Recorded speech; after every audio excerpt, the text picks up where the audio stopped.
Welcome to our channel. Today we how to increase your 401k with Principal Financial easy tutorial step by step clearly. To begin, log in to your Principal Financial account. Navigate to the 401k section of your dashboard. Review your current contributions to understand your starting point.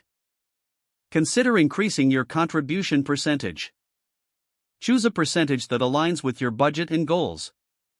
Select the option to edit your contribution settings.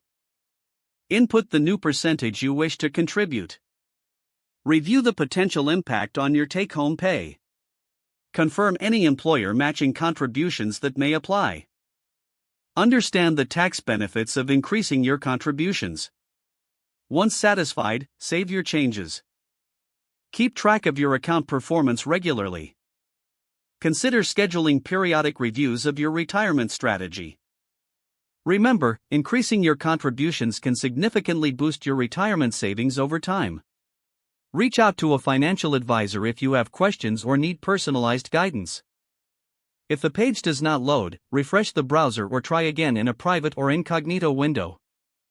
Make sure you are using the correct email address, then retype it carefully to avoid small typos. If your password is not accepted, use the reset option and create a new strong password you can remember. Check your spam folder for verification or security emails, then complete any requested confirmation steps. Enable two-factor authentication if available to improve account security and reduce unauthorized access risk.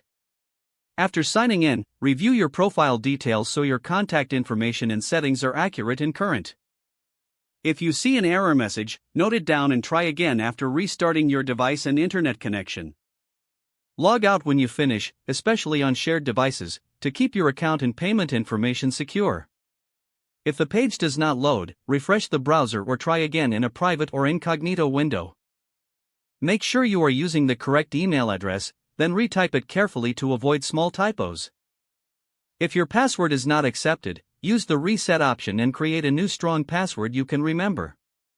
Check your spam folder for verification or security emails, then complete any requested confirmation steps. Enable two-factor authentication if available to improve account security and reduce unauthorized access risk. Don't forget to like this video and subscribe to our channel for more step-by-step tech guides.